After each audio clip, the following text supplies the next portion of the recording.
سپہر کے 3 بجے ہیں۔ السلام علیکم، یہ ریڈیو پاکستان ہے۔ عشرت ثاقب سے خبریں سنیے۔ وزیر اعظم نے کرونا وائرس کا پھیلاؤ روکنے کے لیے عید الاضحیٰ پر احتیاطی تدابیر کی سختی سے پاسداری کرنے پر زور دیا ہے۔ حکومت نے 15 ستمبر سے تعلیمی ادارے دوبارہ کھولنے کا فیصلہ کیا ہے۔ گورنر پنجاب نے کہا ہے کہ کرونا وائرس پر قابو پانے کے لیے وزیر اعظم کے سمارٹ لاک ڈاؤن کے فیصلے کے مثبت نتائج برآمد ہوئے ہیں۔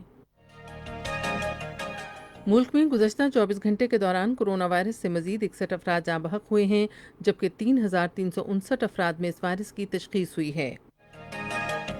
اقوام متحدہ نے بھارتی حکومت پر زور دیا ہے کہ وہ مقبوضہ کشمیر میں شہریوں کی شہادتوں، تشدد اور ناروا سلوک کے الزامات کی فوری اور غیر جانبدارانہ تحقیقات کرائے۔ ملک بھر میں آج مادر ملت محترمہ فاطمہ جناح کی 53ویں برسی عقیدت اور احترام سے منائی جا رہی ہے۔ خبریں اب تفصیل کے ساتھ۔ وزیر اعظم عمران خان نے کرونا وائرس کی روک تھام کے لیے عوام سے اپیل کی ہے کہ عید الاضحیٰ سادگی سے منائیں اور احتیاطی تدابیر پر سختی سے عمل کریں۔ وہ آج اسلام آباد میں آئسولیشن اسپتال اور وبائی امراض کے علاج کے مرکز کے افتتاح کے بعد صحافیوں سے گفتگو کر رہے تھے۔ وزیر اعظم نے خبردار کیا کہ عید الاضحیٰ کے موقع پر کسی بھی قسم کی بے احتیاطی کرونا وائرس کے مریضوں کی تعداد میں مزید اضافے کا سبب بن سکتی ہے۔ انہوں نے ملک میں کرونا وائرس کے مریضوں کی تعداد میں کمی لانے میں تمام متعلقہ اداروں کے تعاون پر اطمینان کا اظہار کیا۔ انہوں نے کہا کہ سمارٹ لاک ڈاؤن کے مثبت نتائج برآمد ہوئے ہیں۔ ریکارڈ قلیل مدت میں ایک جدید آئسولیشن اسپتال کی تکمیل کو سراہتے ہوئے وزیر اعظم نے کہا کہ سیاسی عزم کے ساتھ اہم ذمہ داریوں کو مکمل کیا جا سکتا ہے۔ اس طرح کی فیسلٹی اتنی جلدی اور مشکل وقت میں، کیونکہ لاک ڈاؤن بھی تھا، چیزیں بھی مشکل تھی، موو نہیں کر رہی تھی اس وقت، تو اتنے چھوٹے ٹائم میں ایک ایسی فیسلٹی جدھر اسپیشلسٹ سٹاف چاہیے، تو یہ صرف یہی نہیں کہ بیڈز ہیں، ان کے ساتھ سٹاف بھی آتا ہے، تو یہ ہمارے ملک کے لیے بہت خوشائن چیز ہے کہ ہم اس طرح کی چیزیں اتنی جلدی، اگر پولیٹیکل ول ہو، اگر ڈٹرمنیشن ہو، تو یہ ہم کر سکتے ہیں۔ اس سے پہلے ناگہانی آفات سے نمٹنے کے قومی ادارے کے چیئرمین لیفٹیننٹ جنرل محمد افضل نے وزیر اعظم کو آئسولیشن اسپتال سے متعلق آگاہ کیا۔ 250 بستروں پر مشتمل آئسولیشن اسپتال 40 روز کی ریکارڈ مدت میں تعمیر کیا گیا ہے، جس پر تقریباً 98 کروڑ روپے لاگت آئی ہے۔ حکومت نے کرونا وائرس سے بچاؤ کی احتیاطی تدابیر پر عمل کرتے ہوئے 15 ستمبر سے تعلیمی ادارے دوبارہ کھولنے کا فیصلہ کیا ہے۔ وفاقی تعلیم اور پیشہ ورانہ تربیت کے وزیر شفقت محمود نے اس بات کا اعلان آج اسلام آباد میں ایک پریس کانفرنس میں کیا۔ انہوں نے کہا کہ وفاقی حکومت احتیاطی تدابیر وضع کر کے صوبائی حکومتوں کو دے گی۔ انہوں نے کہا کہ صوبائی حکومتوں کو احتیاطی تدابیر پر عمل نہ کرنے والے تعلیمی اداروں کو بند کرنے کا اختیار ہوگا۔ وفاقی وزیر نے کہا کہ حکومت اگست میں کرونا وائرس کے پھیلاؤ اور احتیاطی تدابیر پر عمل درآمد کا دوبارہ جائزہ لے گی۔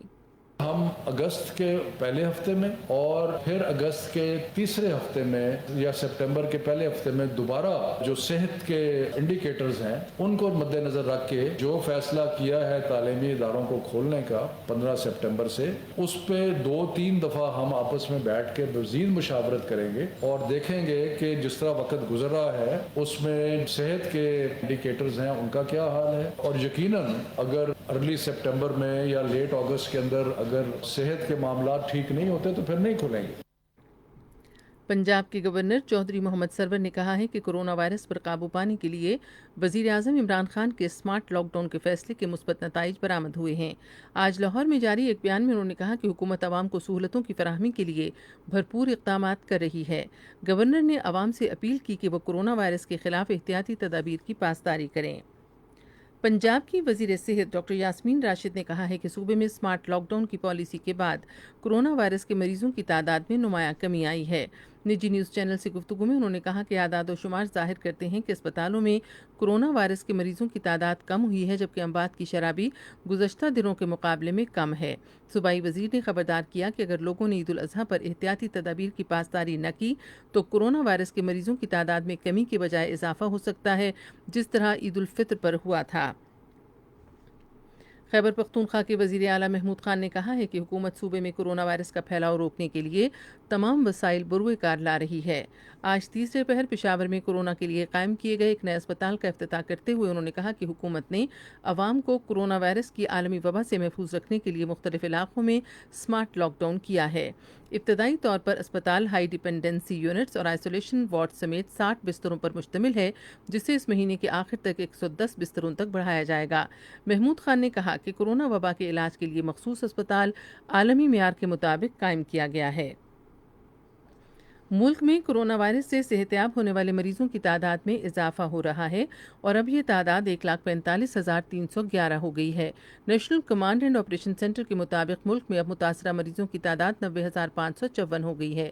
گزشتہ 24 گھنٹے کے دوران 24,333 افراد کے ٹیسٹ کیے گئے، جن میں 3,359 افراد کے ٹیسٹ مثبت آئے۔ اس دوران کورونا وائرس سے مزید 61 افراد زندگی کی بازی ہار گئے۔ ملک میں 435 مراکز میں کورونا وائرس کے لیے 1,568 وینٹی لیٹرز مختص کیے گئے ہیں۔ یہ خبریں آپ ریڈیو پاکستان سے سن رہے ہیں۔ قومی اسمبلی کو آج بتایا گیا کہ کراچی اسٹاک ایکسچینج پر دہشت گردی کے حملے میں شہید ہونے والے نجی سیکورٹی گارڈز کے خاندانوں کو فی کس 10 لاکھ روپے دیے گئے ہیں۔ داخلہ کے پارلیمانی سیکریٹری شوکت علی خان نے آج نصرت واحد کے توجہ دلاؤ نوٹس کا جواب دیتے ہوئے کہا کہ دہشت گردانہ حملے میں ایک پولیس اہلکار بھی شہید ہوا اور اس کے اہل خانہ کو شہداء امدادی پیکج دیا گیا ہے۔ پارلیمانی سیکریٹری نے کہا کہ حکومت ایسی قانون سازی پر بھی غور کر رہی ہے کہ نجی سیکورٹی کمپنیوں کو ایسے واقعات میں اموات کی صورتحال میں گارڈز کے ورثاء کو امداد فراہم کرنے کا پابند بنایا جائے۔ پارلیمانی امور کے وزیر مملکت علی محمد خان نے یونیورسل سروس اور تحقیق اور وفاقی حکومت کے ترقیاتی فنڈ کے بارے میں سالانہ رپورٹ ایوان میں پیش کی۔ مالی سال 2018-19 کے لیے قومی اقتصادی کونسل کی سالانہ رپورٹ بھی ایوان میں پیش کی گئی۔ بجلی کے وزیر عمر ایوب خان نے توجہ دلاؤ نوٹس کا جواب دیتے ہوئے کہا کہ وفاقی حکومت نے کراچی میں بجلی کی فراہمی بہتر بنانے کے لیے اقدامات کیے ہیں تاکہ صوبائی حکومت کے عوام کو درپیش مسئلہ حل کیا جا سکے۔ انہوں نے کہا کہ ہم کے الیکٹرک کو اس کے ساتھ کیے گئے معاہدے سے 1,000 میگا واٹ اضافی بجلی فراہم کر رہے ہیں۔ تاہم وفاقی وزیر نے اس پر افسوس ظاہر کیا کہ کے الیکٹرک نے برسوں سے اپنے نظام کو بہتر نہیں بنایا اور اسے قومی گرڈ سے اضافی بجلی کے حصول میں مشکلات کا سامنا ہے۔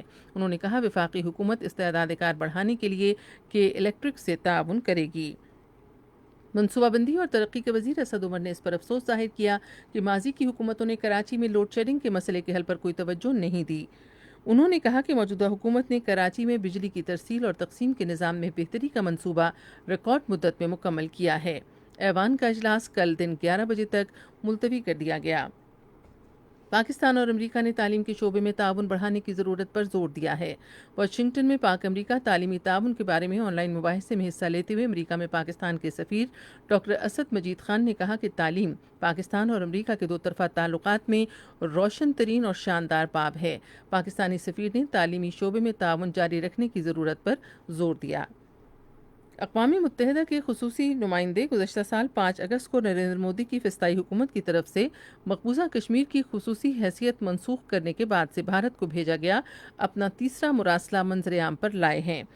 اپنے مراسلے میں اقوام متحدہ نے بھارتی فوج اور پولیس کی طرف سے طاقت کے بے جا استعمال اور دوران حراست اور قید کشمیریوں کے ساتھ ناروا سلوک پر گہری تشویش ظاہر کی ہے۔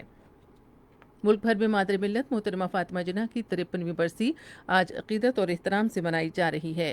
مزید تفصیل ریڈیو پاکستان کے کراچی کے نمائندے محمد وقاص کی اس رپورٹ میں۔